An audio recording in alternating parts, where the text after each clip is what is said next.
And ladies and gentlemen, welcome to the Saturday edition of the Paranormal Portal. It is May the 19th, 2018, and this is live and unrehearsed and never before recorded. And you will see things you have never before seen and experience things you've never before experienced. Because this is the Paranormal Portal, and this episode hasn't happened yet. It's happening as we speak, so you never know what's going to come out of it. I don't always know what the hell is going on here, ladies and gentlemen. But we are burning the night already. We're off to a wonderful start. Looks like things are working, which is always a plus.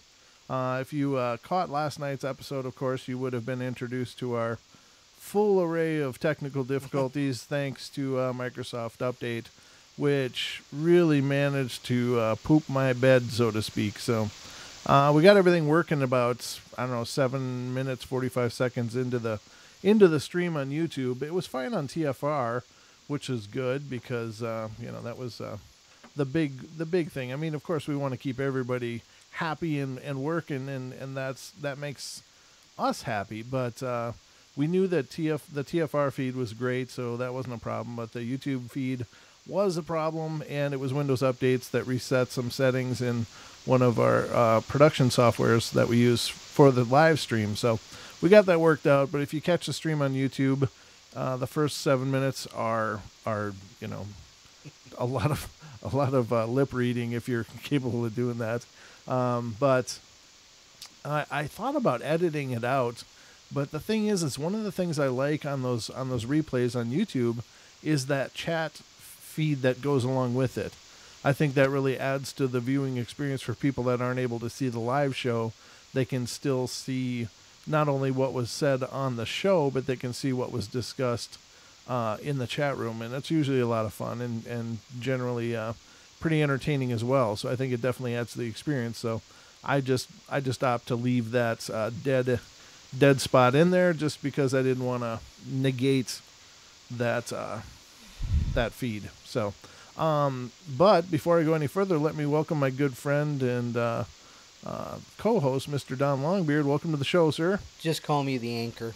The anchor, and yes. It's kind of staticky tonight, huh? Yeah, it's got a little bit of waterfall in my head tonight. Yeah, I don't know why that is, and it's crystal clear until we fire up Skype, and then Skype just I don't know, man. It's possibly the Microsoft. Well, it's possibly Microsoft, or it's possibly the ancient backbone wiring that we're using.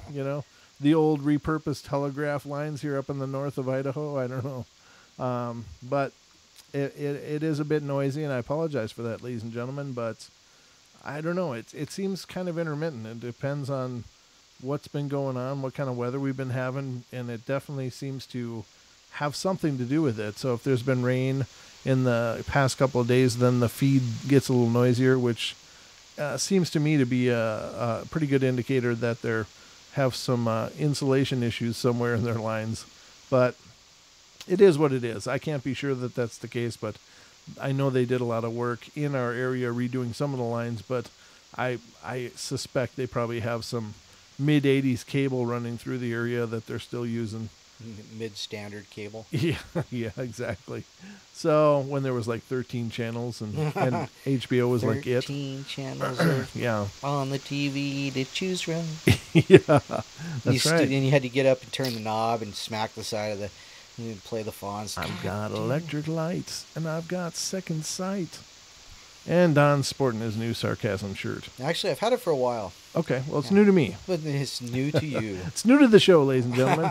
Don tonight will be sporting the sarcasm t-shirt with matching earth tone hat. All right.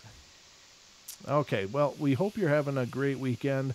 It was a really overcast day here in the north of Idaho, but there's also this in the town that I live in. It's called Sandpoint. There is, it's back to the 50s weekend, or trapped in the 50s. What is it called, Don? It's called Lost in the 50s. Yeah, well, okay, so basically it's a big car show with a lot of people walking around and parking all around my house and, making it hard to park in front of my own place. But that's why I always park in the alleys. Yeah, I know, right? Yeah. I'm parking in this guy's lawn. No, but yeah, it's just it's cool. I mean, everybody's been really in good spirits around. We went down and went and checked out some of the old cars, which is cool. Brings back some memories of because there's a lot of 70s and cars in there as well.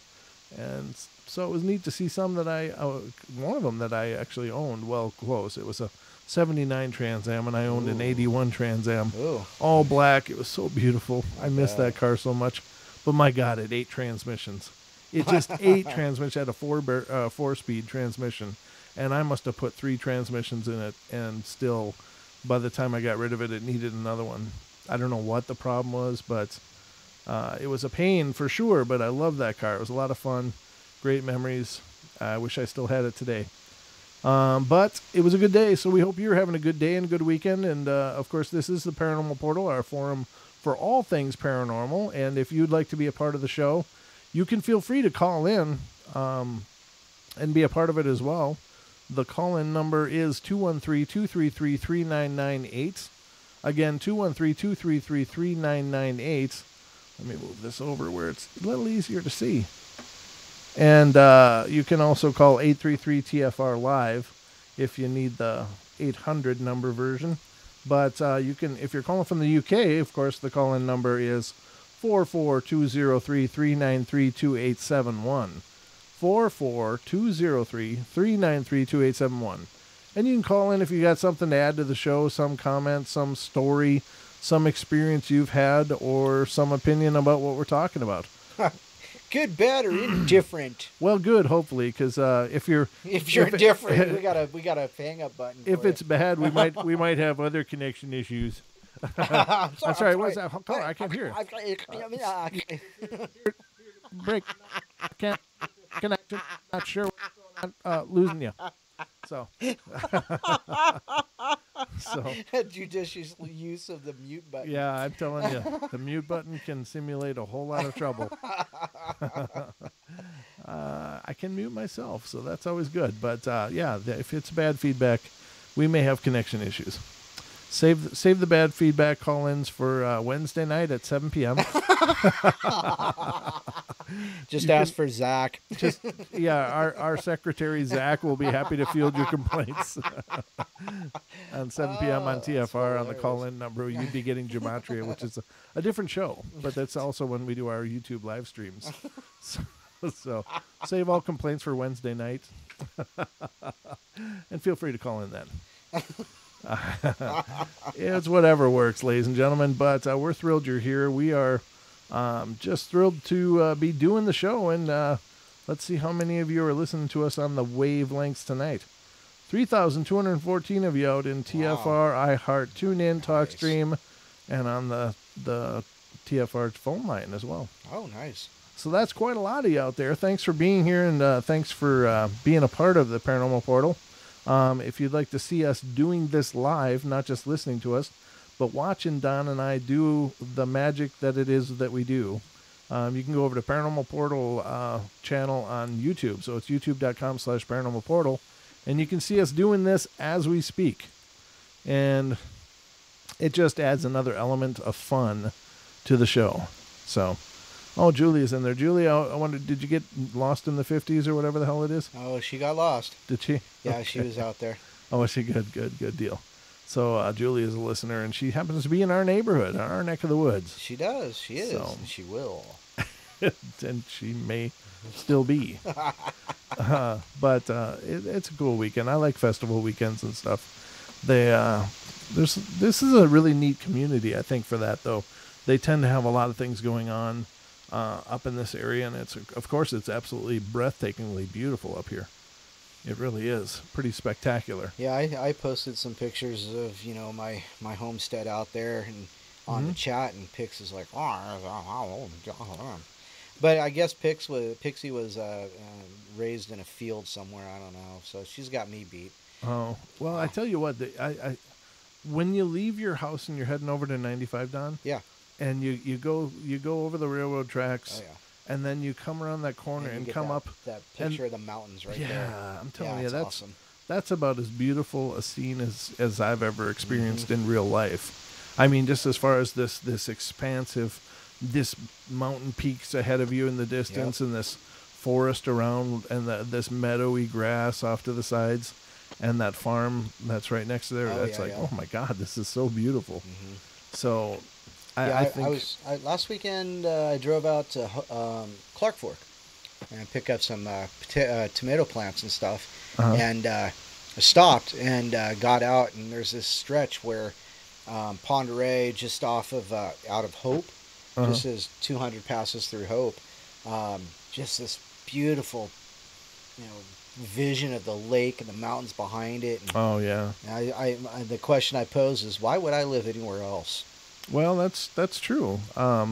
Other than better internet, maybe. Well, now there's a truth. That's, depending on how important that is to you. But I know when you're up in Hope, it's like driving through the San Juan Islands in Seattle area. It's just that same vibe of this expansive up waterway with mountains all over. And Cordis down through there. Yeah, absolutely. So it's a beautiful part of the country, ladies and gentlemen. We've kind of got it all in this neck of the woods, and it's hard to complain. I'm a Midwestern boy by nature, but I like it here. It's pretty nice, and the people have been really nice too. They put up with me just like you guys put up with us. So 3 times a week. That's why we love you bunches. And also, if you enjoy the portal and you're having a good time here and loving the experience, be sure to spread the word and let other people that are into the paranormal about the portal, because we definitely want this to continue to grow.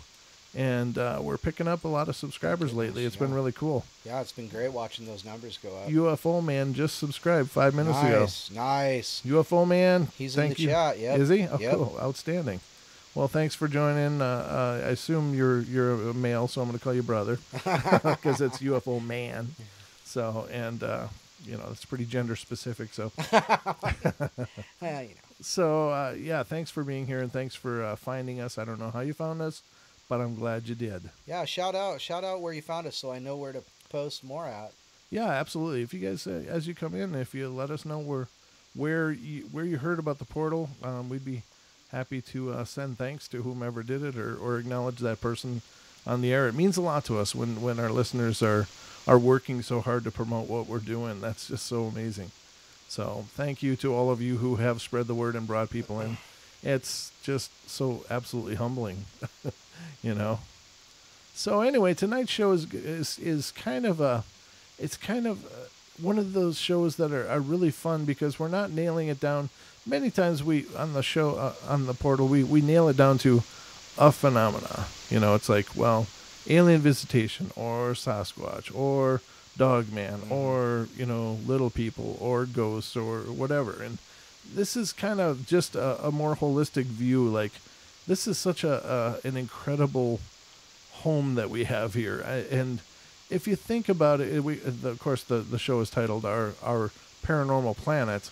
But we are very, and I can't say that this is the same anywhere else. So, like, just think about it for a moment and think of all of the phenomena that we are surrounded with, and how many different things are going on in such different ways. So, are there these large cryptids running around undiscovered and just on the fringe of our societies, keeping an eye on us? And are there these unseen spiritual entities, all around us that may choose to or not to participate in our lives, or, have some kind of contact with us? Right. Are there visitors from all over the galaxy, or galaxies, or dimensions, coming and going and seeing what we're doing, and are there all of these things? Are there these untapped potentials that lie dormant within all of us that we're just beginning to scratch the surface on?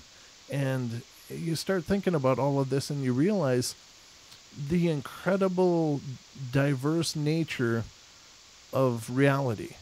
And it's not, we are so conditioned to live in these boxes in our lives. We're conditioned to color inside the lines, to pick up your toys, to, get your homework done, to, get to college and get a good job, meet good people, pay your bills, pay your taxes, take care of your lawn. Be a good citizen. Get involved in your community, and then get old and die. Yeah. And all of this is just such a small tunnel of the existence that is just lying in this amazing splendor all around us, but we have these tunnel visions because it's what we're conditioned to do.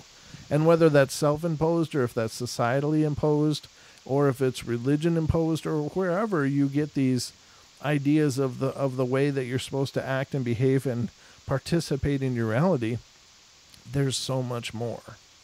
And once you stop and start looking at the broad scope and the dynamic nature of life and consciousness and reality around us, it's like we are missing so much.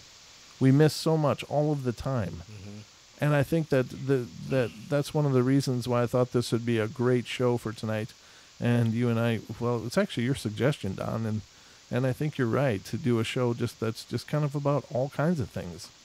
And so that's what we're kind of doing here tonight is we're gonna discuss many different things and many different phenomenon and, see what you guys think. But, just at least to encourage the idea that there's so much more. When I started doing the Paranormal Portal, Chris asked me to, put together a quick description of the show, of what it would be. And it was like, we live our lives, in these tunnels, like I was just explaining. And, with manicured lawns and fenced in yards and schedules and shifts but there's more. There's a mystery. There's magic all around us. There's this possibilities and how wonderful it is to live in a world that still has mystery and adventure and still yearns for discovery. And that's the world that I want to live in, is the world that has all of those dynamics. And so that's what I always wanted for the show to be, just a reflection of that, to remind people, wait, there's more. Don't get so focused on this mundane reality that we've been, conditioned to live in, because it keeps us closed and it keeps us docile and controllable. Right. Excuse me. Getting froggy. I haven't spoke a lot today. And then I get a microphone and look out. He just rolls. It just comes out. I open up my mouth and I just start spewing stuff out. Oh, the megaphone man subscribed. There he is. Outstanding. It's about time. About time, Mr. Naysay. What's up with that? By the way, I called you back and I haven't heard back from you yet. Again, so I'm sorry I didn't call you before. This is Naysay. He called me. And we've been playing kind of phone tag for the last couple days. So hopefully we'll have a chance to catch up tomorrow. So I'll give you a call tomorrow. Sorry, I got a cough. Hold on. Sounds so manly. I know, I'm sounding so... It's kind of sexy when you clear your throat. It's kind of... baby. Oh, baby. Yeah. There's nothing like a hefty piece of mucus in the back of your throat to get you to rev the gears. I still feel it there. But, what do you think about all that, Don? I mean, the whole big picture.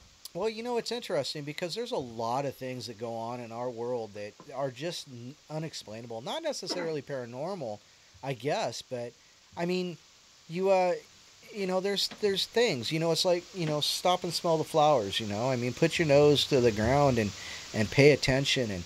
And like Lady Death, she was talking about something else, but she said, being outside the lines. Well, I like being outside the lines. The problem is you got to pay attention, and I think you got to get outside the lines of the conventional civilization kind of thing and just pay attention to what's going on around you and listening and feeling and seeing, everything. Like you were talking about, you come over the railroad tracks, you come around that bend, and you look right at Schweitzer and you see the mountain and the fields. Apparently you haven't noticed the cell tower up on the hill, but we'll just go ahead and leave that one out. But it's really a dynamic place to pay attention to, and if you can get out of the city, and I know what a city is like because I'm from Seattle. It's just a concrete jungle. It's a high-tech caves stacked on one another, and you're yelling at your neighbors all day because they're being unneighborly. Yeah. But out here, man, I can't ask for a better place to live. It's really made me figure out that I need to slow down, pay attention to everything that's going on around me.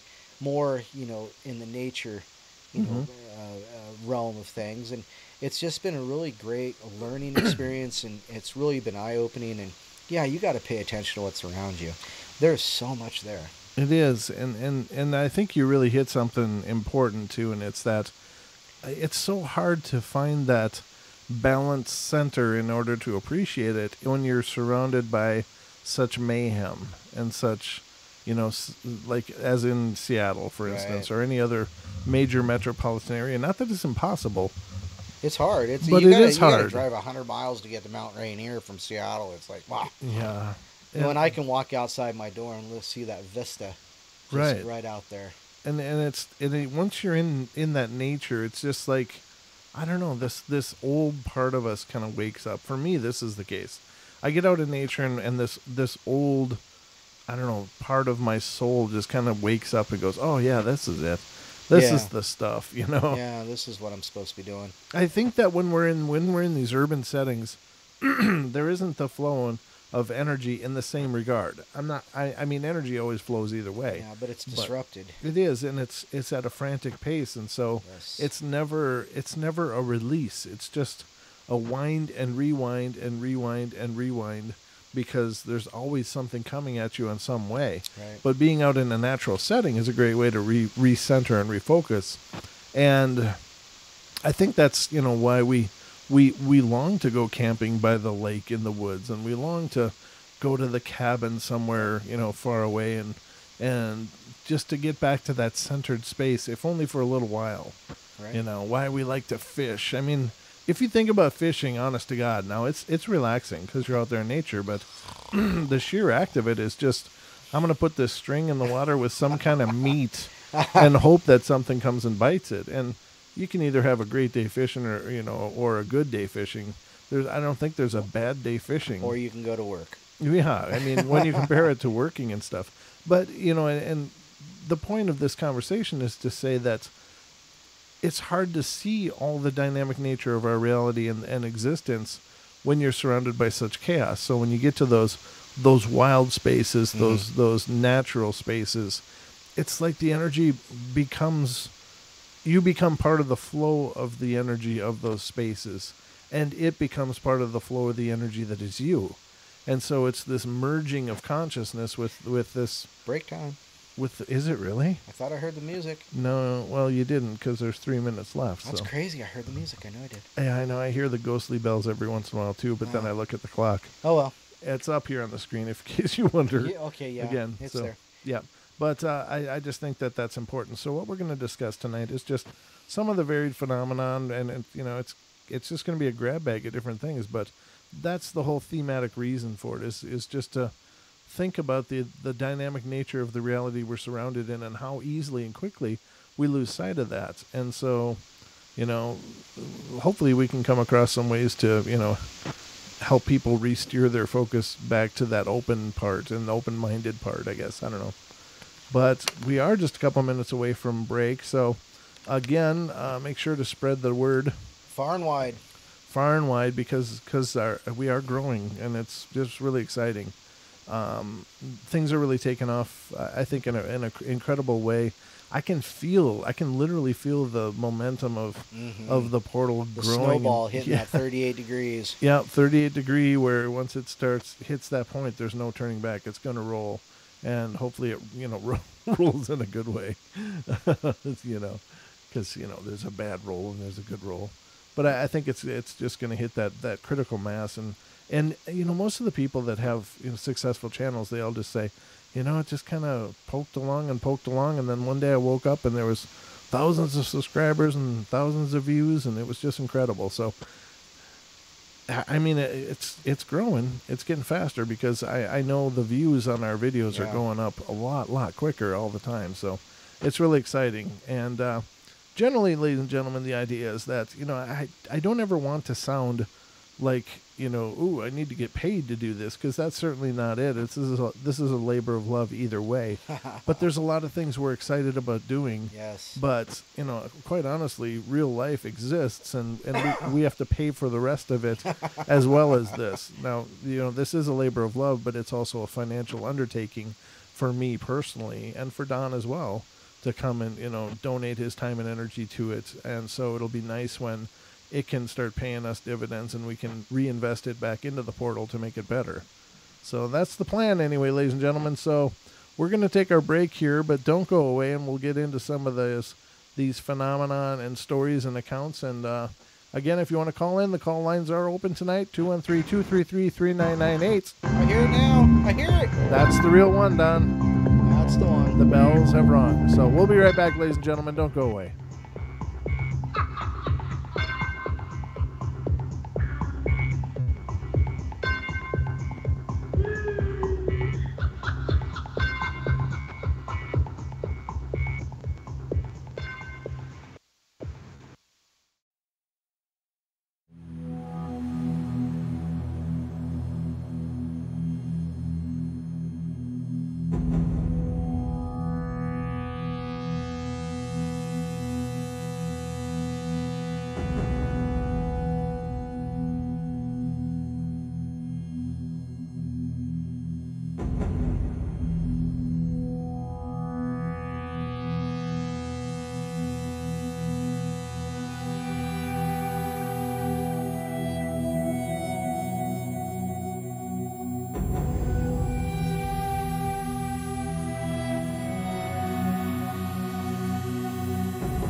That's my Brian Gasket pose.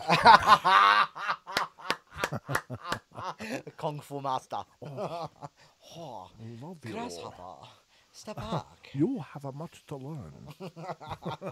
My kung fu is stronger than yours. It's a buddy of mine, Brian. He's a long-time lover and supporter of the portal, and we love him too. We love him too. So he's got a Facebook. That's awesome. Photo, photoshopped of him on like a kung fu guy. It's outstanding. Oh God. Good laughs, good times, ladies and gentlemen, and yes, we do stalk you on Facebook. Yeah, well, yeah, that's our job. We got to keep up with what our people want to hear. That's right. We're trying to remain relevant in your world. Remaining relevant. And part of that is just by doing really good recon. We do cyber recon. What are they posting about? What do they want to know? What are they talking about there? It's funny because they keep asking me what I'm drinking. Somebody's asking me all the time, hey, what are you eating? I'm like, I'm drinking swill and eating mud. Absolutely. Mud pies, it's good for your... Exactly. It's good for chelating. Chelating. I don't know. All those goods in and bads out. That's right. Something's coming out anyway if you start putting mud in. That's all I'm saying. That's the paranormal party. Paranormal potty. Yeah. Where your problems disappear. All right. Poobie gone. And now featuring the Longbeard action grip. Oh. Whoa. Right on. Right on. I can go with that. I don't even know what the hell that means, ladies and gentlemen, but this is the portal, and we don't always make sense. It's just what we do. But we are continuing on our journey here tonight, and thank you guys for being here. Tonight's show is brought to you by the letters O, M, and G. Good one. Good one. Thank you. I used that on Facebook. One of the promo posts. I think it was on Paranormal Portal. With detachable beard. No, oh, no. Reminds me of a song by a band called King's X. We won't go into that, though. Okay. Oh, I think I know the one you're talking about. Yeah. With detachable being the key. Yeah, exactly. The operative part of that title. Part, yes. Yeah, absolutely. And there I found it laying on a blanket. I don't even know how I know that. That's what's scary. I don't know. I think I just sucked it from you on a whole different level because we have this like psychic umbilical cord tied to each other, and I don't know. So Brenda, hi, nice to see you. First time I've seen you. Have you been Brenda. around? Brenda Stewart, that name's familiar. I think she's been before. Okay, well, then I've just missed you. Sorry. I see you now. We've missed you anyway if you haven't been here. That's for sure. She was thinking of you today, but I think she's talking to Pix. Yeah. I don't think anybody's thinking too long about me, Don. I wonder if there's a show. Never mind. All right, so let's continue here. Again, the call-in board is open, ladies and gentlemen. You can call in and be a part of the mayhem that is the portal at any time by calling 213-233-3998, and you will talk to Don or myself. Again, 213-233-3998 or 833-TFR-LIVE. So there are options, ladies and gentlemen. There are always options. Options. Wow, Brent, what did I do? I'll have to find out because I'm going to leave it to you, Don, to start the story time. Sure, absolutely. Well, I remember a story I heard on Art Bell so long ago. And it was just kind of weird, because it's one of those, it's just one of those weird things that happen that people find in nature, and they just don't know what to do with it. Now, this is a long story, so I'm probably going to burn this whole segment. But let me start here. It's about a place called Mel's Hole. And Mel's Hole, well, let me get into the story. In 1997, Art Bell of Coast to Coast AM, a popular syndicated late-night radio talk show, received a fax from a man named Mel Waters. The fax explained that Mel had what appeared to be a bottomless pit on his property near Menashtash, Washington.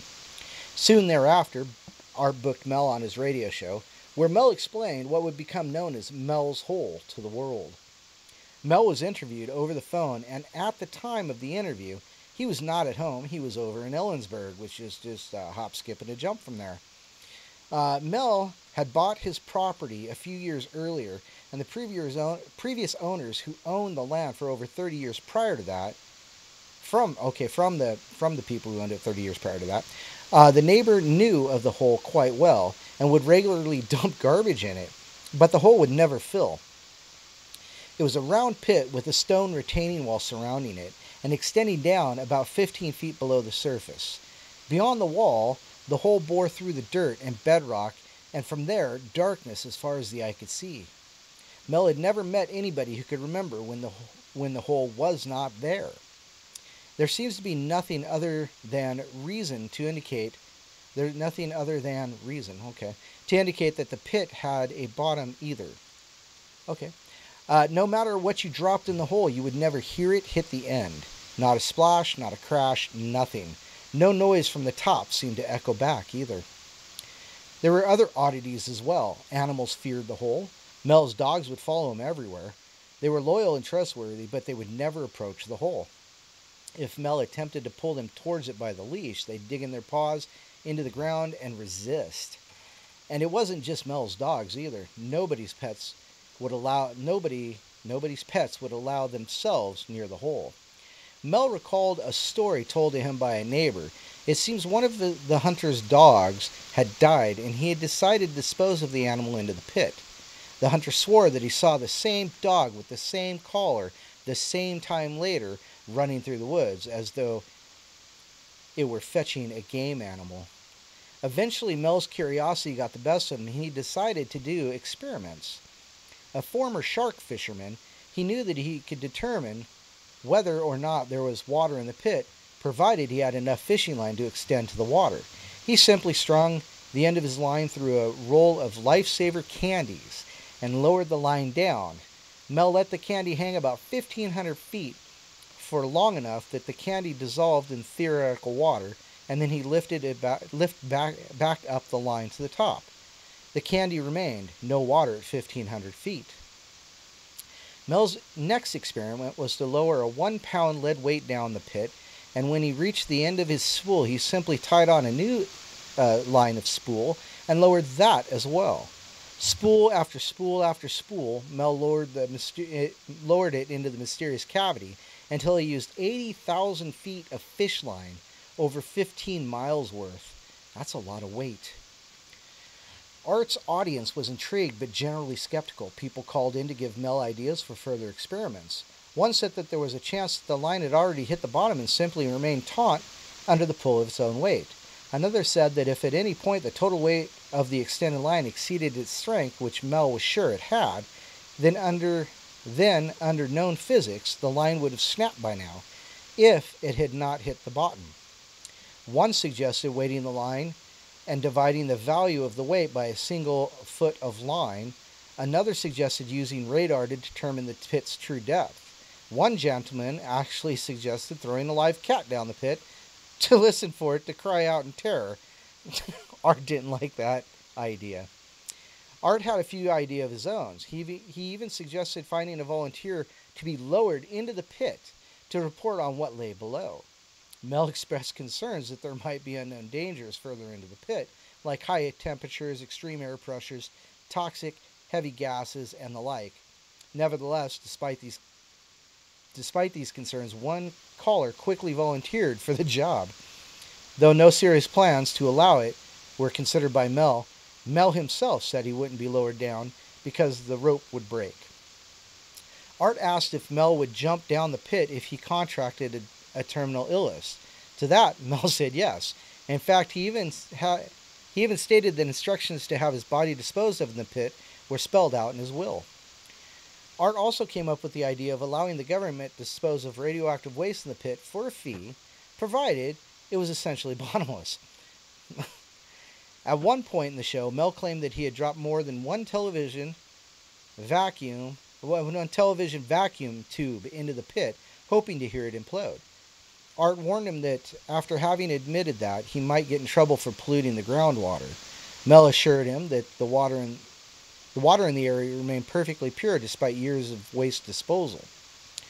A strange little episode made for good entertainment for the night, and then it ended as quickly as it had begun. But this was not the last time Coast to Coast AM fans would hear from Mel Waters in his infamous hole. New details from before the first interview. Mel looks like Willie Nelson. On air, Mel swears on the Bible that his story is true. The hole's 9 feet wide. Mel had placed a lid or a gate over the hole for safety reasons and locked it. I don't know why this is important, but Mel had a wife. That's good. Mel used a mechanical counter to keep track of the number of feet he had lowered into the hole. Mel grew medicinal herbs on his property. Mel had a hobby of making belt buckles and selling them to local markets. Mel had once found a P-38 Nazi gun on his land. Now, a P-38 is simply a 9mm pistol that was used in Germany at that time, police forces, military and such. I have one. And gave it away to the landlord as a deposit. Mel found a Chinese traditional New Year's lucky money envelope containing American dimes, and he used them in some of his homemade belt buckles. There was a whalebone stuck in a tree in Ellensburg. Now, Ellensburg is 400 miles from the coast. There's no reason a whalebone should be stuck in a tree in Ellensburg, unless, of course, well, somebody put it there. And then next, it's titled They React. Ooh. The day after the broadcast, Mel returned to his property, and it was blocked by uniformed people claiming that there was a plane crash, and Mel could not enter his property for the time being. Mel didn't believe him. He saw no smoke or evidence of a crash. He was then warned that a drug lab could easily be found on his property if he did not turn around. Ooh. Mel threatened to go to the press. They offered to lease the property from him for $250,000 per month. Mel accepted. Smart. Relocation. Mel relocated to Australia with the help of whoever they were. Art confirmed the relocation, and that Mel contacted him from Australia. They let him bring his dogs and some plants with him, completely sidestepping regulations. They paid him, as promised, regularly and on time every month between March of 1997 and December of 1999. Mel worked on a wombat rescue and research, something he'd always wanted to do, and spent most of his money on that. The return home. Mel returned to the U.S. in December of 1999 to visit his family and to appear on Coast to Coast AM again. The government then served him legal papers implicating him as being in violation of building codes on his property, and his land was seized. After helping his nephew move, Mel got on a bus in Tacoma, Washington, headed for Olympia. There was an altercation on the bus, and the police asked Mel to give a statement. Mel said no, and that he had to get back to Olympia, to which the police said they could give him a ride in the van. That was the last thing Mel remembers of that trip. 12 days later, Mel wakes up in an alley in San Francisco. He had been badly beaten. His molars were missing. Oh, jeez. There was evidence that Mel had been hooked up to an IV, and Mel's homemade belt buckle had been stolen. Art Bell had his dentist help Mel out. The money is now missing out of Mel's account. Mel's wombat research facility is dismantled, and the employees were laid off. Mel's nephew brought a bus ticket to Washington. So from San Francisco to Washington. Mel reappeared on Coast to Coast AM to tell everyone what happened. Mel then just took a trip over to Ellensburg to look for someone who might have bought a matching belt buckle from him years earlier. Sure enough, he found someone with one. While examining the coins, now remember, he used the coins to make belt buckles, and these are the coins that he found in the lucky envelope. Even though there were no dimes minted in 1943 with Roosevelt's face on them, furthermore, every American coin is marked with the letter that indicates the city it was minted in. The dime was marked with a B, even though there is no city which ever minted U.S. currency that began with the letter B. The owner of the belt buckle brought the coin to a coin dealer, who explained who could not explain it, but offered to buy the dime for a very large sum of money. The man declined. I don't know. It says the man decised. The man decided to think about the offer for a while, but a few days later, the Treasury Department came to confiscate the coin from him. Ooh. Richard C. Hoagland, a hyperdimensional physical theorist, later suggested that the coins might have come from a parallel universe.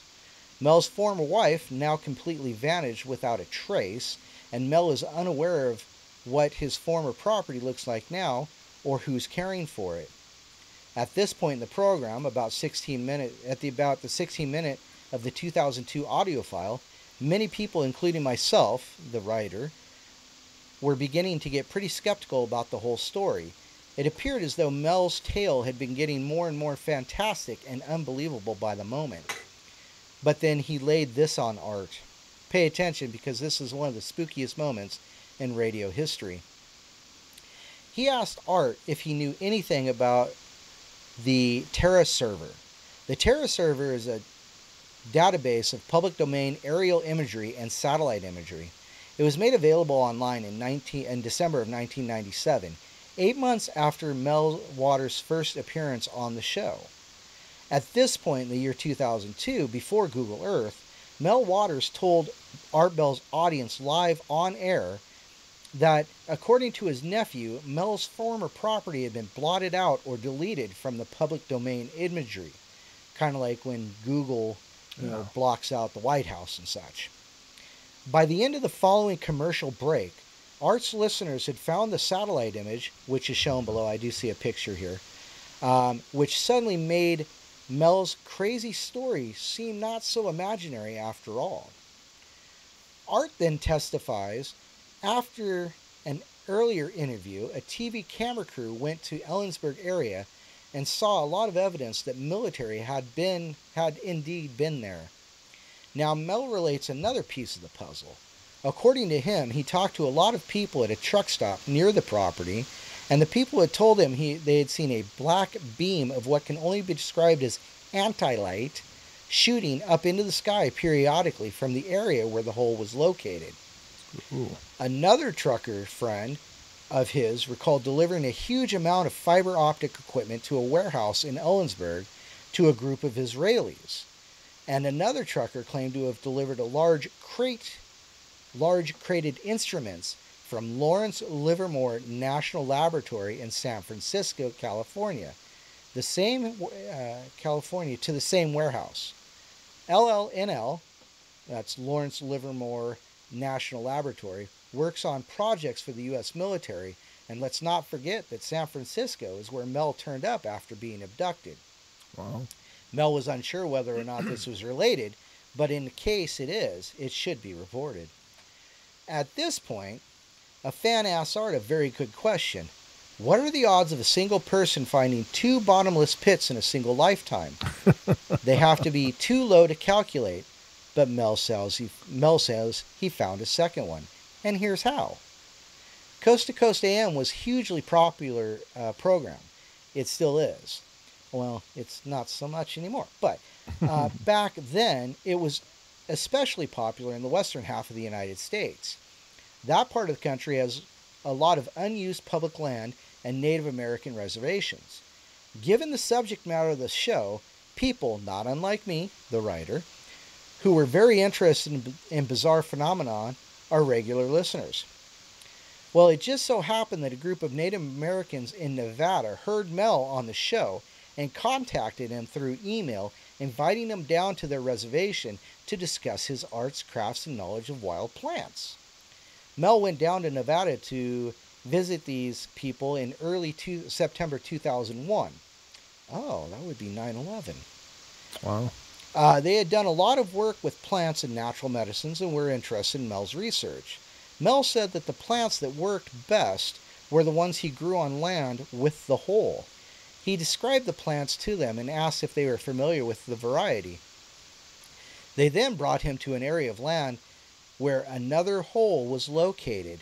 It was in the middle of a village on public land where a Basque family had settled. The Basques, by the way, are a small and generally isolated ethnic group of people who originate from a small region in Europe. These Basques were raising sheep in Nevada. The Basques say that this hole had been on the land at least as long as they have, and they'd been there since the 1800s. They considered the pit a spiritual point. This hole, like Mel's hole, was 9 feet wide, only this one had a metal collar around it rather than a stone retaining wall, and the metal lining extends down as far as the eye can see. Hello? The metal rim also produced a field of warmth, though not heat as we normally know it, around it. This hole also has a strange sound-canceling property. You'll recall how you could never hear an echo or the objects hit the bottom of Mel's original hole. Well, this new hole would cancel out all sound made directly above it. Further, if you struck the metal rim with any object, it would not produce a single sound. Animals were also afraid of this hole. The black beam had been seen coming from this hole as well, just as some had witnessed around Mel's hole.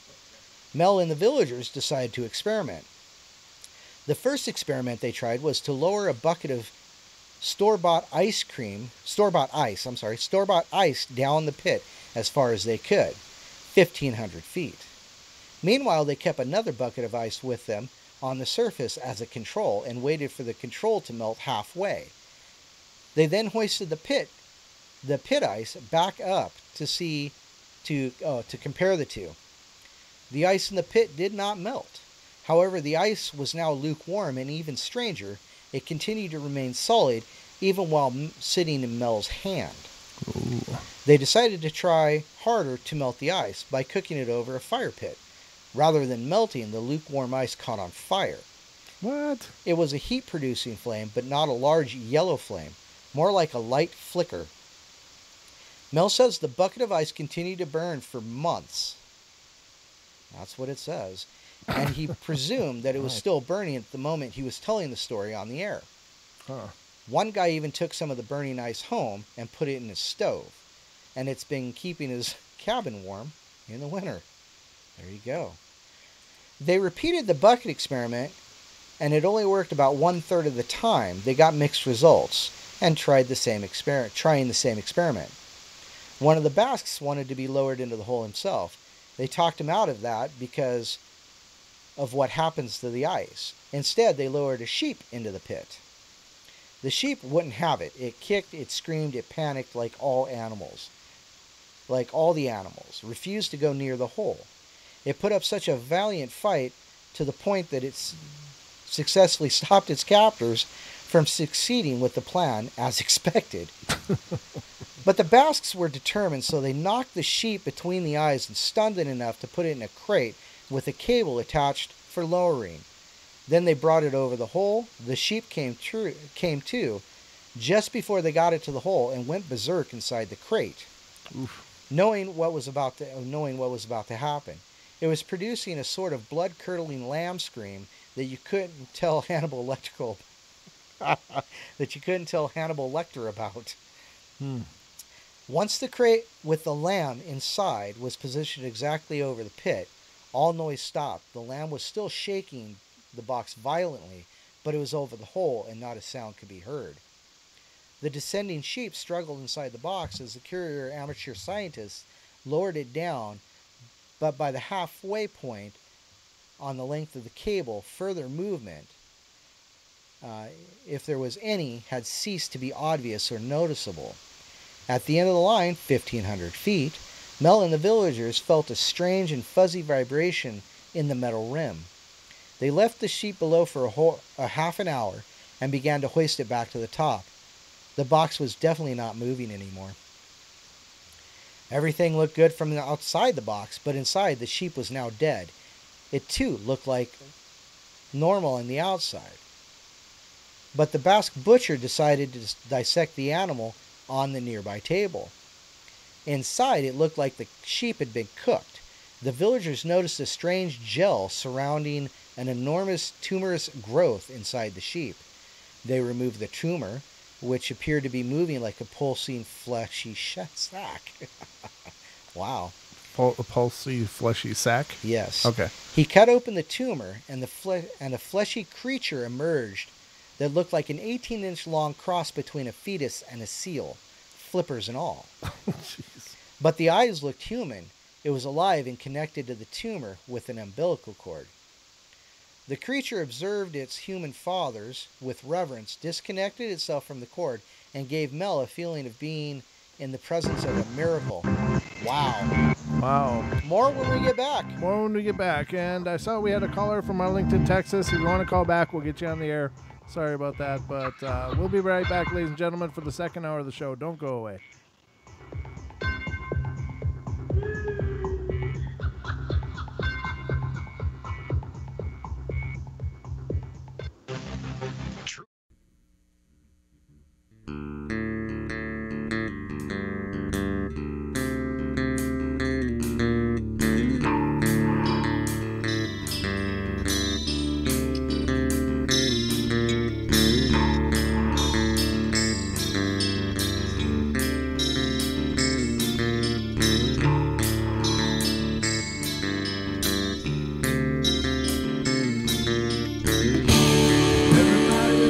Play their games.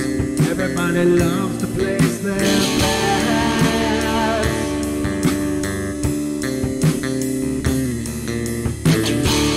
They don't understand the price I paid. They don't care to comprehend.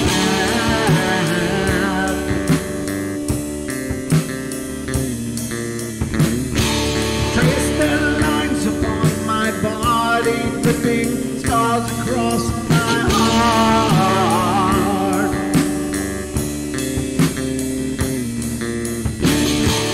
Raging anger pours inside me as their lies keep falling apart.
This looks extraordinarily bad. They linger in a perpetual dream state, a nightmare from which they cannot wake.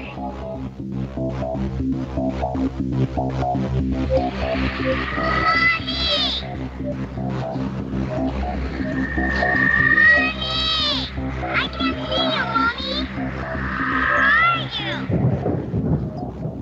I've never sensed anything like it.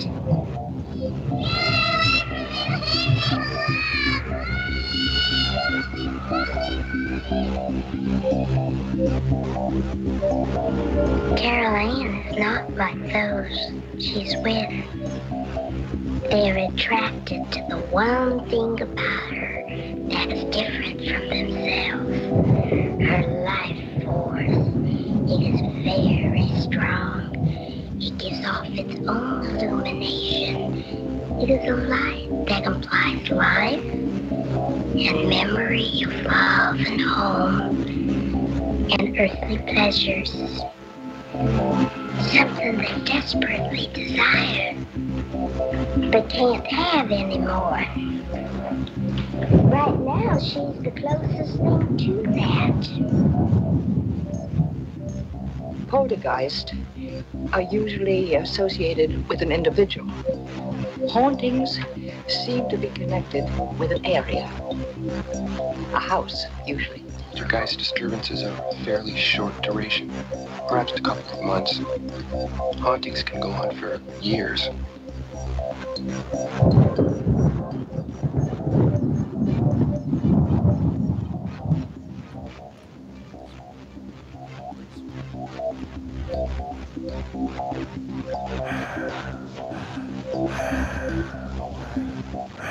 What's that? What's that noise? Why, it's just me, ladies and gentlemen. I'm Brent Thomas, your host of the Paranormal Portal, and I am here to welcome you back from our hour break. And hope you're enjoying the evening so far. And yes, I am here. I'm fine and well, and everything's happy. And Don is here with me. Hi! Welcome back, Mr. Longbeard. That was quite a marathon story that you're not quite done with. Not quite. Before we jump back into it again, I would just want to put out there, I saw that there was a call from Texas, and so I'm sorry I couldn't get to the call, but I certainly wasn't going to interrupt the story until he was done, so I didn't know it would go all the way till break. I told you it was going to burn. You did say it was long. I just didn't know what long meant. I wasn't ready for it either. It's one thing to see a page of text, but when you start reading it, you realize how long it takes How much page to get of text through it. Yeah. So why don't you go ahead and continue on, brother, and yeah, absolutely. Finish. Was it Mel's hole? Mel's hole, yeah. Mel's got a lot of problems with this hole. Yeah. Well, this is the one. This is second hole. Yeah, this is the one in Nevada. Yeah. On a Indian reservation. Now they just pulled the tumor out and they cut it open. There was it was a cross between a fetus and a seal, flippers and all, but so the eyes look human. That's a cetus, then, right? A cetus. There you go. See, all kinds of things happen. We're all good with contracted words here on the portal, and sometimes we find out what they really mean. Sometimes. So whatever the hell a cetus means, I'm sure I'll find out before long. We'll find out. We'll see what happens. So the creature observed its human father with reverence, disconnected itself from the cord, and they gave Mel a feeling of being in the presence of a miracle. One of the Bass suggested killing it. They did not. The thing crawled to the edge of the table. It looked up at Mel, who seemed to feel connected to it in some way. Mel felt compelled to pick it up and put it on the ground. The goo left Mel's hand smelling like ozone. As the tiny miracle laid on its belly, it looked up at the humans surrounding it and studied each one of them in turn, as though it had intelligence. They stood there staring at this being, for 2 hours, as though hypnotized. Mel describes this being's gaze as the most compassionate look he had ever witnessed. The creature makes its way around the hole, and Mel feels compelled to help it to the top of the metal rim. The creature then gave the man a slow nod. It turned around and plunged itself back into the hole. The witnesses were deeply moved and emotionally drained by the experience. They ultimately decided to dump the remains of the sheep back into the hole. Mel claims that in late August, prior to going to Nevada, he had been diagnosed with a lethal form of esophageal cancer. Oh. They gave him 6 months to live. After returning home from Nevada, the cancer was gone. Mel believes that the creature had healed him. Before leaving Nevada, Mel says that a Basque elder told him that he always believed that the hole was spiritual in nature. The man seemed not surprised about the story of this creature. This Basque elder before going off to bed, closed an object in Mel's hand and told him to put it away. Mel put it in his pocket without looking at it. Later, Mel reached into his pocket and pulled out something that this old man had once found in the area, stuffed in a little red envelope. It was a 1943 Roosevelt dime. In December of 2002, Mel Waters appeared again on Coast to Coast AM for an interesting update. Helicopters had been flying over the village with the hole regularly. Mel has since been informed that the metallic collar around the new hole becomes invisible when an observer reaches a particular distance away from it. Now it seems that the mysterious 1943 dime disappears from view at 15 feet away and does not show up on film or digital scanner. Mel updates us that the strange burning ice. He lets us know that the man who began using it as a can of ever-burning ice to heat as a heat source in his wood stove for the cooler months. He let us know that the man who began using a can of ever-burning ice as a heat stove in his wood stove for the cooler months. That sentence makes no sense. This Basque guy was noticing that his house was always thirsty, and the air was always dry, and even his skin was beginning to get very dry. He would place a kettle of water on top of the stove to humidify the air, but one day he noticed that it looked like the steam from the stove was lingering around the stove and even being absorbed by it. Interesting.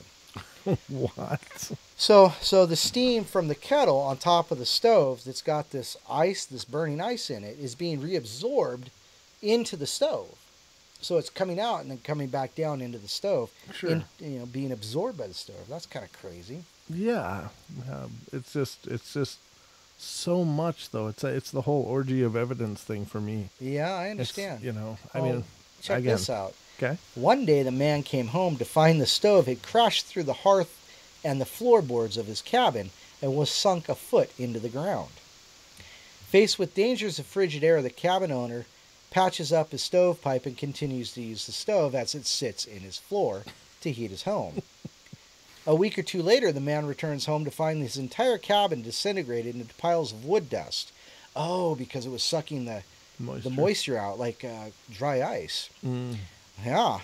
So he leaves the pile behind and moves in with his brothers. A month later, he returns to find that the stove is now sunken 5 feet into the ground, leaving a glossy, smooth surface to the hole it creates.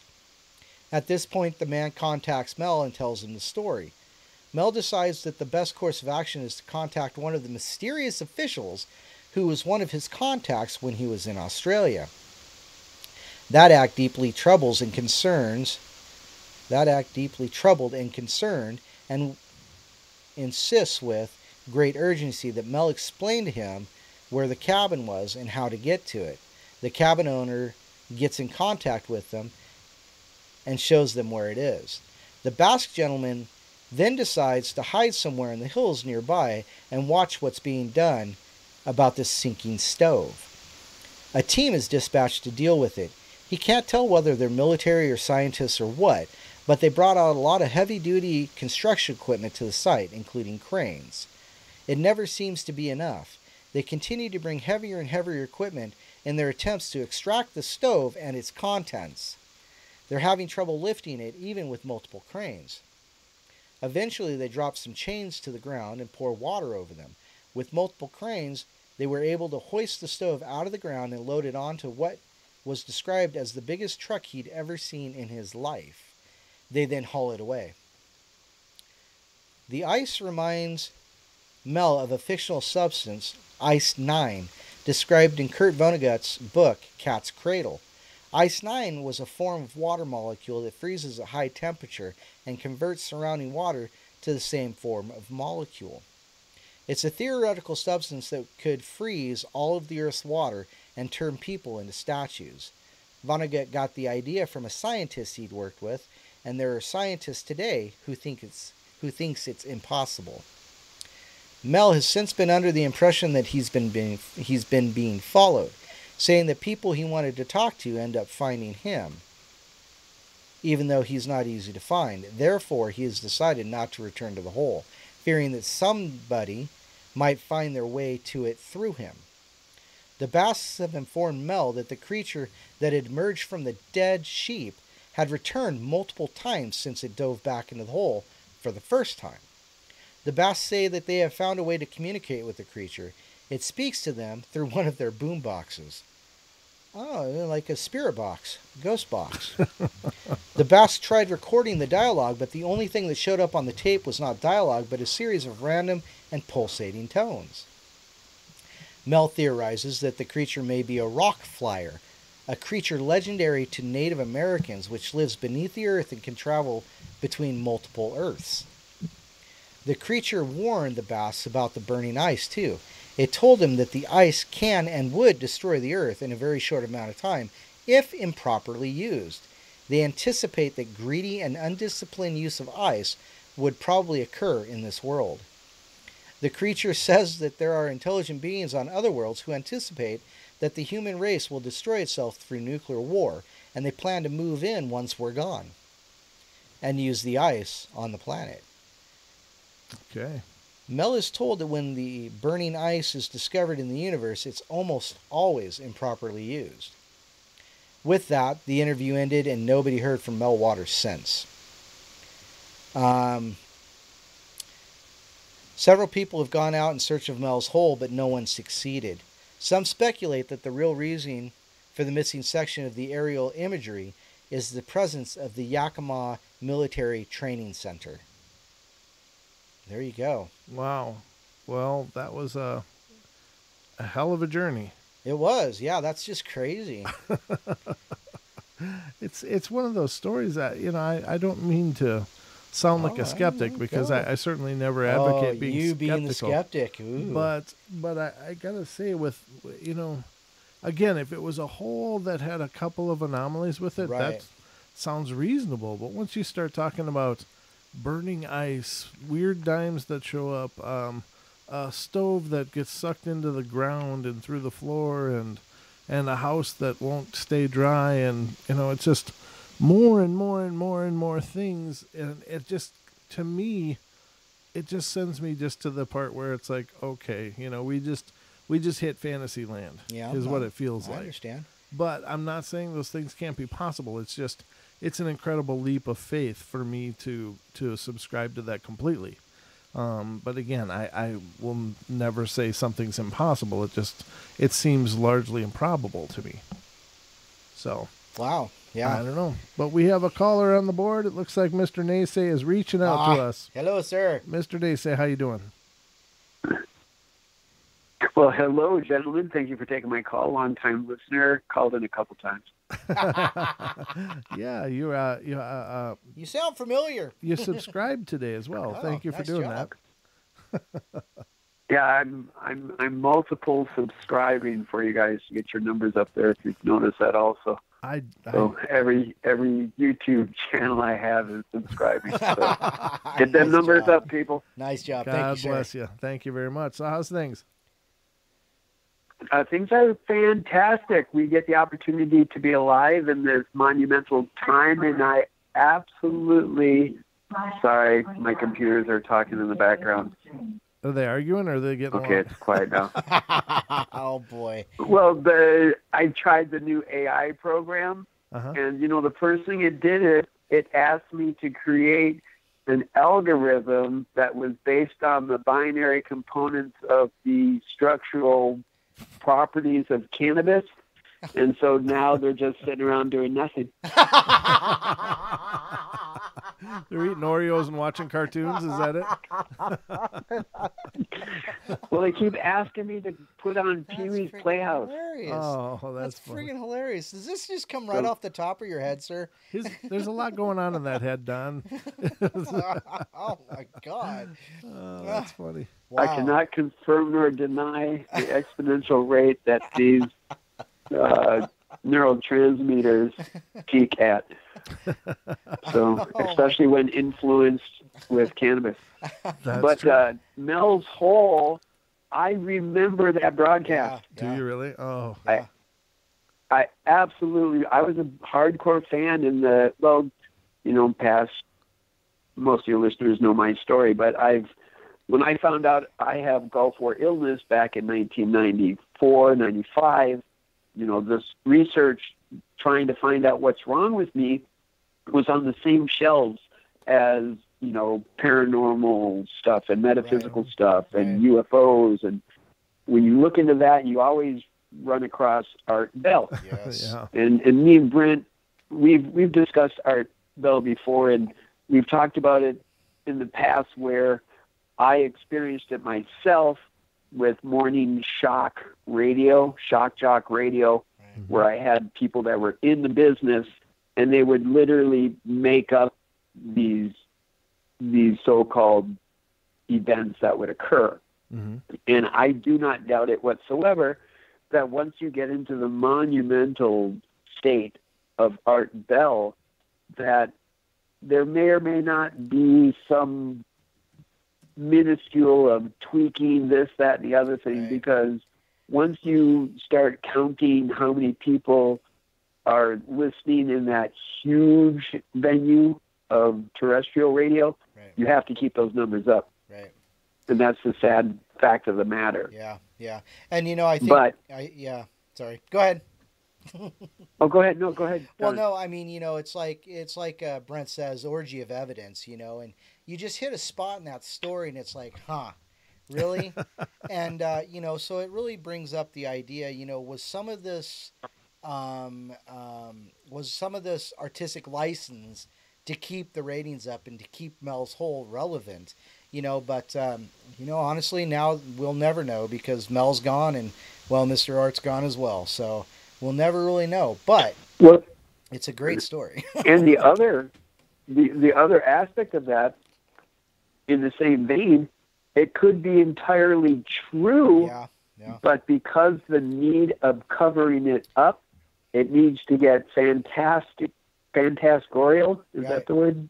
Sure. Phantasmagorial. It is now. In order to, in order to make it be all fantasy. So people are like, well, I would rather people not be looking to make this incredible ice if it has the implications that were stated. Mm-hmm. Right. Yep. Very true. But earlier with your first discussion about the whole realm of all of this and the dimensional aspect of it, we as silly humans don't even realize how we transcend dimensions all the time. Mm-hmm. Because we get so caught up in the tick of the clock going that we don't remember those times as children when we sat there for an hour or two staring at the anthill. Oh, I remember those, but I understand what you mean. Yeah. I remember just zoning out and watching. Yeah. And I can absolutely guarantee you that the minute we all collectively realize what is in the center of a magnet and why, we will have the answers. Sure. Yeah. On the microcosm and the macrocosm. And actually, I was staying up tonight because I thought Brooks was coming on again tonight. No, it'll actually be next weekend on Saturday. He'll be on. So one more week. Yeah, I know. I got my days crossed, but I always enjoy staying up with you two. That's okay. And thank you guys for taking my call. Oh, anytime, brother. It's good to hear from you. I'll give you a call tomorrow as well, and we'll catch up, see what's been going on. Absolutely. And subscribe. Yes, absolutely. And I did turn on the YouTube feed, but I couldn't see anything. So I shut it off and turned into TuneIn Radio. User error. God love you, Naysay. You're awesome. All right, brother. Love you. Thanks for calling in. Yes, absolutely. All right. Toodles. See you, bud. And he's right, though, in a lot of ways. When we start getting these collective thoughts back, and I do remember, just zoning out a lot when I was a kid and just examining that one spot, or why is this, why is that, but I mean, it's not that in depth that he was talking about. It's the wonder of a kid just being able to just sit there and look at something and try and figure it out, or just enjoy it for what it is, you know. But I think he's right. Once we figure out, you know, once we all come to that collective realization, I think things will turn around. Or, you know, just go totally wacky. Who knows? But you know, it's an interesting thought. It's a warm and fuzzy feeling, actually, in a lot of ways to me. You know, so it is. And you know, the thing is that if you look at a child, they see and are open to everything, like you were saying, and they don't have the distractions we have as adults. They haven't structured their mind to live in our world, and it hasn't been molded and corrupted to that regard. So everything is new and fantastical. Right. And there is magic everywhere because they can create the magic anywhere. Right. You know, and I've said it before on other shows, you look at a child and their amazing ability, and it lies in their ability to dream, because they don't know things aren't possible. They don't understand that people can't fly, or that, you know, there aren't lightsabers, and, you know, they just don't have those blocks because nobody has pounded them into them yet, or that's not complete yet. I mean, a kid can take a piece of plastic and create an entire world and reality around this piece of plastic, and create fantastic scenarios and dramas and friendships, and they create an entire reality, an entire universe that is the existence of this piece of plastic, and that's, you know, any toy. And that is a marvelous act of creation. And while it's not necessarily manifest into the world that we see, it's completely manifest in their mind, and they can watch this unfold, and it takes on a life of its own for a period of time. And I remember being a kid, and we were playing guns back when you could play guns without getting a SWAT team called on you. But, you know, I mean, we'd be playing guns in the yard, and it was just this amazing battle going on. And it was like, all of a sudden, my friend's mom, they were visiting, and it was at my house as a kid. And the friend's mom came down, and we were out in the yard playing guns, and she said, "Okay, we got to go now." And it was like suddenly that world disappeared, and I was standing in my yard again. Yeah. I mean, it was that all inclusive and all it was just that real, until that adult voice came in and cut through, and all of a sudden it was just like, you know, oh, we're back here now. Yeah. And it was, no, we don't want to be done. We don't, you know, it was just, you know, I don't know. But it was really an example of how children are able to manifest to that level. And perhaps that's why they're so open to seeing so much of what's going on that we can't, because they don't have those filters and those triggers and those conditionings that we've allowed to be given to ourselves. But the beauty of it is, however, is that we can remember. Right. We can remember how to play. We can remember how to dream. And once we do, that's freeing the mind up again to create. Right. You know, I mean, look at artists. Some artists are simply like copy machines. They can duplicate a scene with incredible detail. And it's an amazing skill and gift, and it's beautiful and phenomenal. I'm not trying to detract from that. Other artists can reach into their mind and see an entire other world and create that reality on a page or on a canvas or something. And it's just magical and alive. It's like they're taking a snapshot from somewhere else, and they're manifesting it within our realm where we can observe it. Right. And is that just a manufacture of their mind, or are they able, you know, is there a possibility that they're glimpsing other realities? Sure. And they're able to reconstitute that in two-dimensional space in our reality? I mean, could it be that? I mean, when you read books, like for instance, you know, and I've read many, many books, but I'm talking about books like Harry Potter or Lord of the Rings and stuff, where these, or The Wheel of Time, Robert Jordan, et cetera, ad nauseum. These people have entire realities that they've created, and then they record it on the paper so we can read about that reality too. Is that just the creation of a creative mind, or are they glimpsing something else and bringing it into our world? Are they visionaries of some extraordinary degree that can see into different realities and record that in our world? So I mean, when you look at the possibilities, the intrinsic miraculous possibilities of what these things are, maybe they are just creations of the mind, but maybe there's so much more. And if they are creations of the mind, is that an echo of us being divine creators ourselves? Right. Is that the power and magnitude that we have at our fingertips to create whatever we want around us? So just words to think about, ladies and gentlemen. We'll be back for the last half hour of our show in just a couple of minutes. Don't go away.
welcome back, ladies and gentlemen, to the last half hour of our show tonight.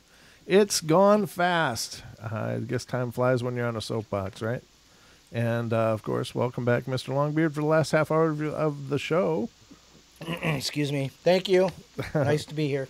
And before we go any further, we got another call on the board.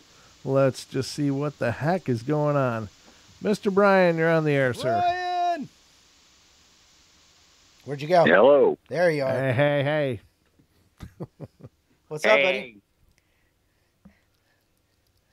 I just wanted to say I love you guys.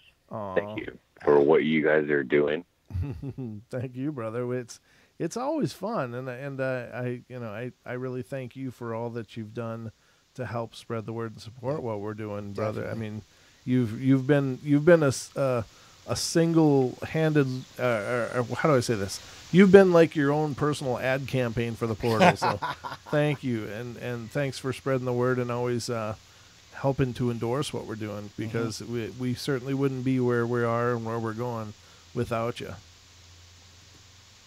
Well, I believe in you guys, so cool. There you go. All right. Awesome, brother. Well, we love you, and we always appreciate you calling in, and always glad to have you here. All right. Love you. I'll see you. Love you, man. Bud. Have a good night. Get back to that kung fu. Go practice. You're not ready. All right. So, did we finish? Yeah, we finished that story. We were talking about Naysay's call and how, children and artists, can reach into a separate realm. That's right. That's what we were talking about. You are correct, sir. I was a quiz, Don. I already knew. I was just seeing if you knew. See, I can do it. You did know. You did know.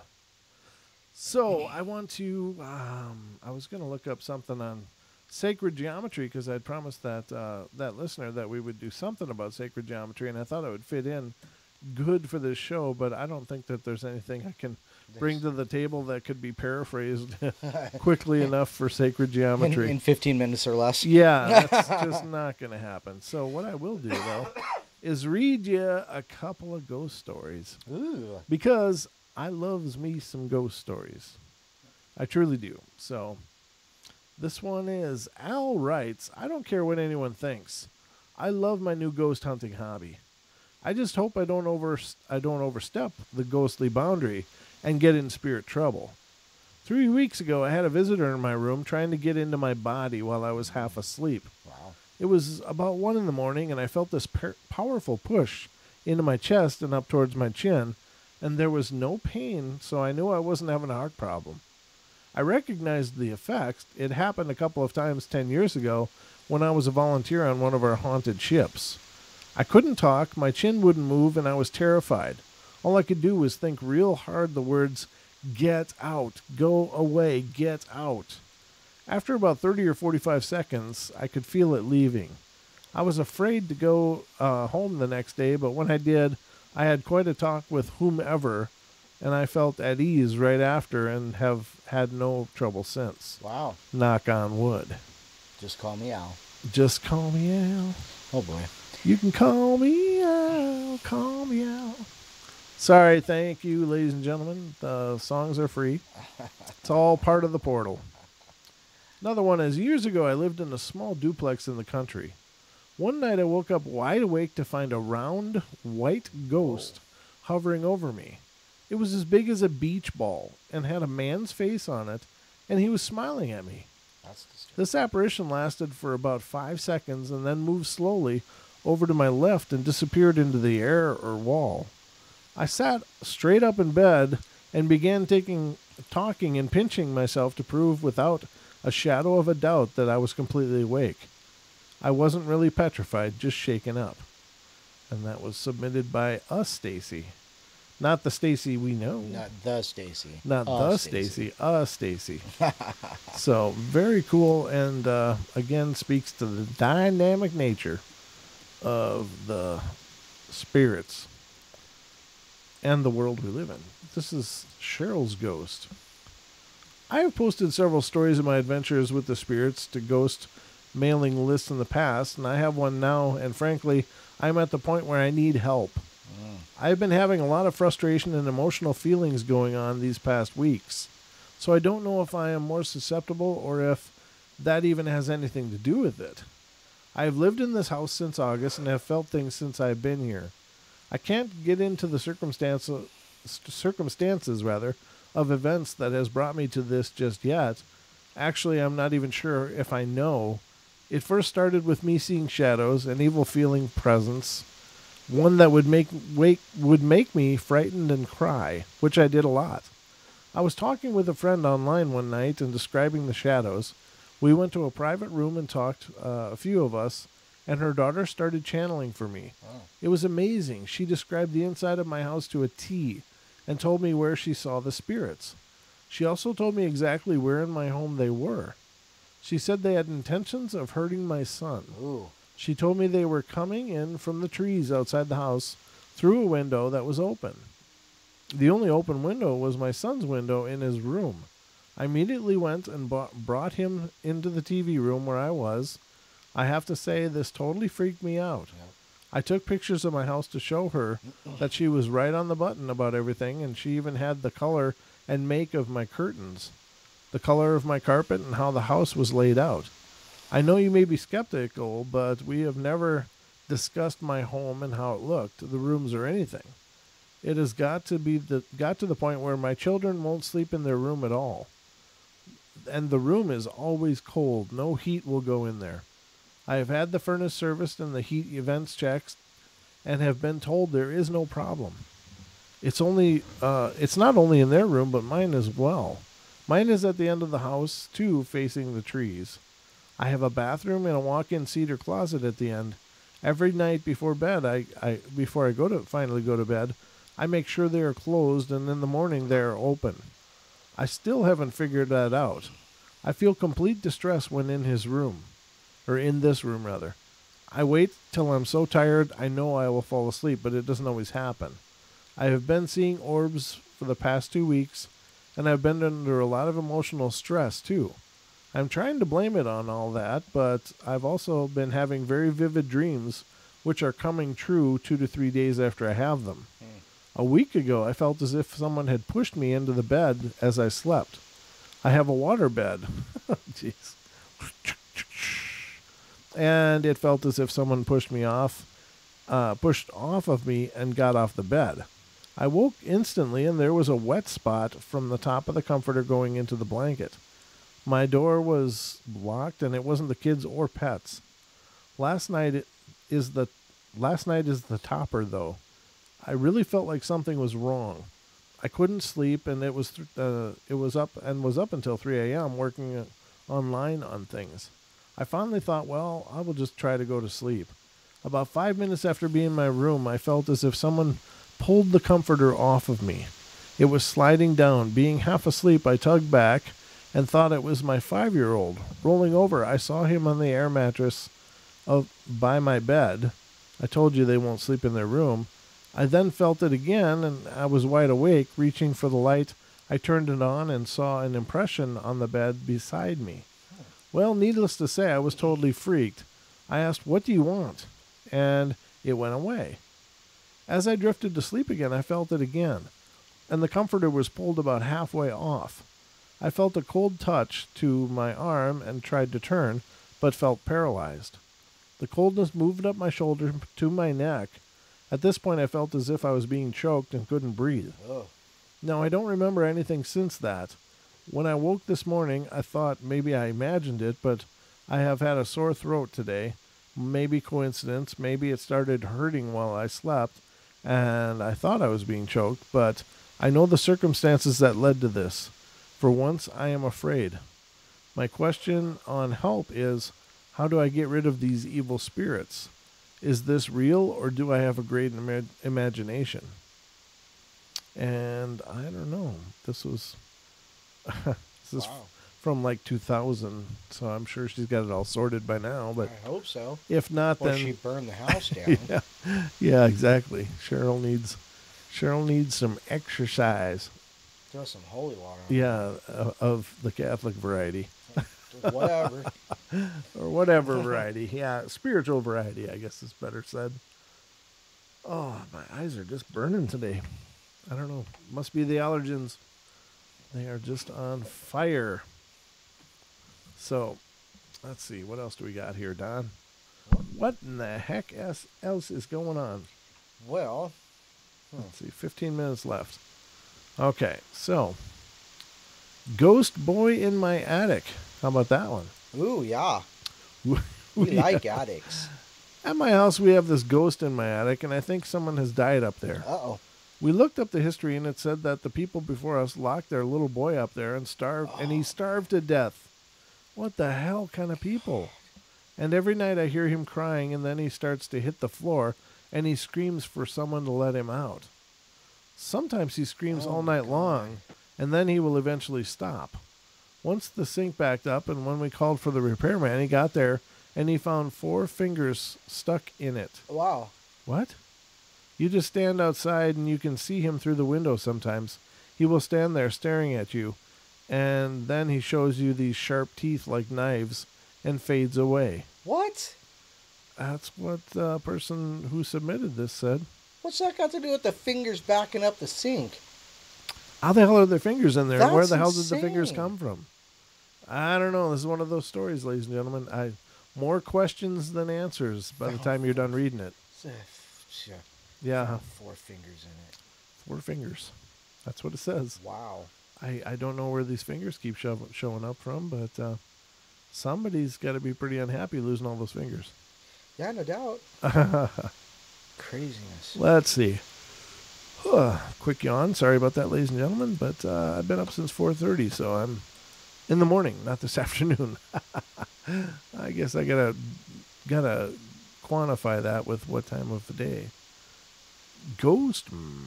Let's see. I have 4 angel stories. The first happened when I was 7 years old. I had a dream that a snake bit my ankle, and it actually hurt so much I woke up and sat up suddenly, and I saw a figure in the doorway of my room that looked exactly like my mother. I reached out for her crying, and when I did so, she slowly disappeared. Whoa. In the next moment, my babysitter came in to see why I was crying, so my mother was not even home. In later years, I realized the spirit I saw was my mother's sister, Belle, who died when she was 18 of spinal meningitis. They look almost exactly alike. Years later, in a meditation class, I was informed that a Belle was my guardian angel, and she gave me a description of what she looked like and also a dress she was wearing. When I told my mother the description, she started to cry because that was her sister's favorite dress. The second time I saw an angel, in 1987, was when I was pregnant with my first child, around 4 months.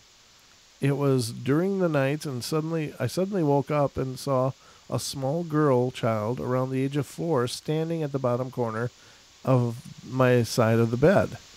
She walked up to stand in front of my face, and without realizing it, I reached out to hold her, and she disappeared. I realized after my child was born, I was sure I was going to have a boy, but instead had a girl, that possibly the spirit I saw was my daughter, and it was in that moment that her spirit entered the fetus. Huh. I know that sounds really weird, but I feel very strongly that it's true, and I would agree that's what it sounds like, too, to me. The third time, October 1988, was 10 days after my mother-in-law died. Again, I woke up in the middle of the night to find my mother-in-law kneeling in the center of my bed between my now former husband and myself, dressed in pioneer clothes, complete with the bonnet. She had a basket of flowers next to her and was placing a flower on top of my husband, who was laying on his back, sound asleep. I called her name, and she looked at me and disappeared. I never told him because I knew he wouldn't believe me. Then an incredible occurrence happened in November 11th, 1998. I was speaking with my sister in Phoenix, and she was telling me about a seminar she went to. The guest speaker was Dr. Doreen Virtue. She has written a lot of books about angels and how to speak to them and listen for them, and I have been having a few problems financially, and my sister told me to ask for an angel's help in that department. So I did. I concentrated really hard and prayed for the Lord to send an angel to me for guidance. About an hour later, I'm still awake, tossing and turning, but with my eyes closed, and I opened my eyes, and I instantly knew that what I was seeing was a spirit. It had been 11 years since I last saw a spirit. She was standing on the side of the bed at the bottom. I didn't see her face, but she had on a white blouse that had 3/4 length sleeves that kind of puffed up, and floor-length light blue-gray skirt. Her clothes sort of reminded me of someone on a farm. She was holding a basket of flowers, just like the time I saw my mother-in-law 11 years ago, and the last time I saw a spirit until that night. The basket of flowers, I recently discovered, is a symbol of love. She vanished in about 4 seconds. I have no idea who she was or is, since I didn't see her face. I could only hope that she was sent to guide me through this difficult time. Those are my good angel stories. I also have 2 other stories, even though I'm not sure exactly what I saw, but I call them demon critters. Yikes. The kind that probably cause minor havoc in life. I just moved to Phoenix, Arizona. It was my first night in my apartment. Again, it was the middle of the night, sound asleep. I suddenly awoke and there was a long, misshapen face, 2 eyes, long, funny nose, large mouth, right in front of my face, about 4 inches away. Now, that's all kinds of creepy. It's like, God, space, personal space. This is my bubble. This is my bubble. When the demon saw my eyes open, his eyes got real large. With a look of complete and utter surprise, his mouth opened as if to scream and instantly disappeared. I just lay there for a long time in shock and wondered what the heck I just saw, because it definitely wasn't like the other spirits I have seen. The other demon I saw was also at night, and I couldn't sleep, so I reviewed in my mind all of the strange things I had seen and experienced in my life. This took a little while, and when I opened my eyes, I was laying on my stomach with my head turned to the side. Right in front of my face, only a couple of inches away, was a demon. Again, they just like to get right up to her. Again, all he was a face, black, round, with large bumps all over, and looked at me for a full minute. Then took a skinny arm with a gloved hand, 4 fingers, looked like cartoonists, and started at the top of his head and slowly brought it down in front of his face, and as he did this, he slowly disappeared. Well, those are my angel stories as strange as it sounds. So, yeah, they are strange, but... definitely not. But I don't see anything that's too incredible to be true. I can hardly see. Man. Yeah, my eyes have gone blurry a couple times looking at your screen. I was like, did the screen blink or was it me? No, I think it's my eyes is what it is. But we're getting down there, ladies and gentlemen. We've got 8 minutes left to go. I think I can make it at this point. Pretty sure I'm going to pull through. D says 4 fingers, and I thought the same thing. The demon had 4 fingers on his gloved hand. And, of course, I thought back to the previous story about the 4 fingers in the sink. Right, Crazy. That's true. Crazy. Good correlation, that's right. Huh. And I'm out of hydration. Not me. I still have a good third of this bottle. You bring a gallon over. It's like... That's only a half gallon. 64 ounces. I drink that coffee in like 5 minutes in the morning. Oh, do you? I'm like... You just like straight up... Yeah. Like dumping it down the drain kind of thing. Well, yeah, it's down a drain, that's for sure. One way or another. Crazy. Oh, sorry, I had to yawn again. I don't know why. I'm just, all of a sudden, it's just hitting me like, I just feel exhausted. Yeah, I understand. This is a little too long. Well, that was the same one. Same one. I must have clicked on the wrong tab. It was interesting twice. Yeah, well, it's so good. Okay, let's see if this is a long one. Carolyn. That's not too bad. That's not too bad. I should be able to get that. Yeah, you can do that. Let's see. Okay, so this person sounds like they're in Gettysburg or something, but Jim, after we said our goodbyes to you, my mother and I decided to go back to our hotel. We had only been out on the battlefield with the Ghostmaster at night, and we weren't quite sure about how to find our way around. It occurred to us that Reynolds Woods was very close to our hotel. So we decided to drive there and see where the highest-ranking Union general was killed only 20 minutes after going onto the battlefield that first day of July 1st, 1863. We parked our car and walked around over to the monument that was placed there in his honor. We took some pictures, said a prayer for him, and drove back to our hotel. We were both tired from our late-night investigation with you guys, and decided to turn in early. I had a dream that night about Union soldiers in our room. At 4 a.m., I woke up in an incredible sharp pain in the middle of my back. Battle wound. Yep. The pain was so bad that it brought tears to my eyes. I laid there in bed for 2 hours in pain until my mother woke up. I told her that I couldn't sit up, and could she help me? She helped me to sit up, but when I tried to stand, I couldn't straighten up. She then lifted up my T-shirt to see if there was something there. It was then that she saw that I had a bruise in the middle of my back over my spine, approximately the size of a $50 or a musket ball, which are not that big, but the impact wound would be about that big. Yeah. So I did not remember hitting my back all day before and did not have any pain when we went to bed the previous evening. It suddenly occurred to us what Mark Nesbitt had written in his Ghosts of Gettysburg book, Carol Kirkpatrick, the psychic, had accompanied Mark to the very same site that she had experienced a severe, sharp pain in the middle of her back. In Mark's book, she described the fatal wound that the Union General John F. Reynolds had received in the back of his neck, which generated down his spine. Was I experiencing what happened to General Reynolds? Was there a rip in time that we walked into, and why did I experience it? If I only know that I have never experienced pain like that before. I couldn't move until I was helped, and then couldn't stand up for quite some time. On a side note, I find what I was wearing to our visit to Reynolds Wood that previous day interesting. I had on my navy blue wool sweatpants and top, and my navy blue down jacket. I was wearing a solid black baseball cap, no insignia, on my head, and I also had my black backpack-style purse on my back. Yeah. Did I appear as a Union soldier to a Confederate sharpshooter who still haunts the fields of Gettysburg? The picture my mother took of the bruise on my back, but there is no pictures here, so I guess I won't worry about that. But apparently the mother took pictures of the bruise and had it there for posterity. There you go.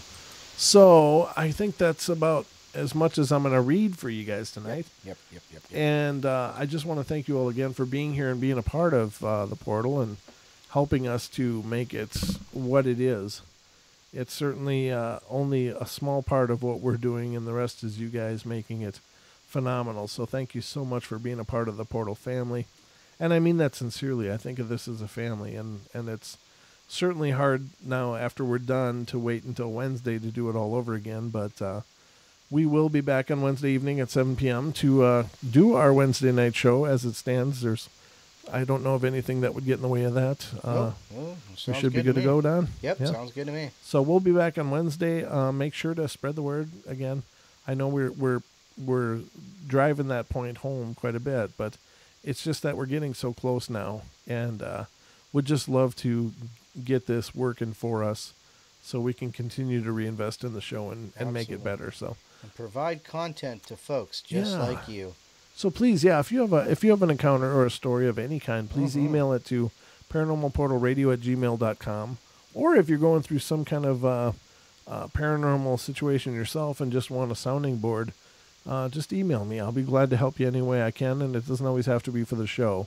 I want to be a resource for those of you that are dealing with things you don't quite know how to deal with, and hopefully together we can sort some things out, as well as having several psychics that are friends and available and have made themselves available to help people that may need it. So don't hesitate to reach out and be a part of it. So I was being too serious. Lady Death says Brent was being too serious. Okay. I'm not that serious. Why are you so serious? Does that help, Brent, man? Does that help? If I throw a homer in there, is that better? So anyway, ladies and gentlemen, we love you a bunch. If you're listening on TFR, TalkStream, TuneIn, or iHeart Radio, stick around for Jimmy Jean Into the Microcosm coming up next. He and Brandy will be on. I don't know what they have in the hopper for tonight, but I'm sure it'll be a lot of fun. So check them out. I think Lichty's going to be on. Oh, Lichty, yeah, Lichty. I think they're gonna have Lichty last on there. Claire Cousins, she's over in Scotland, I think. Yeah, she's Scottish, I think, right?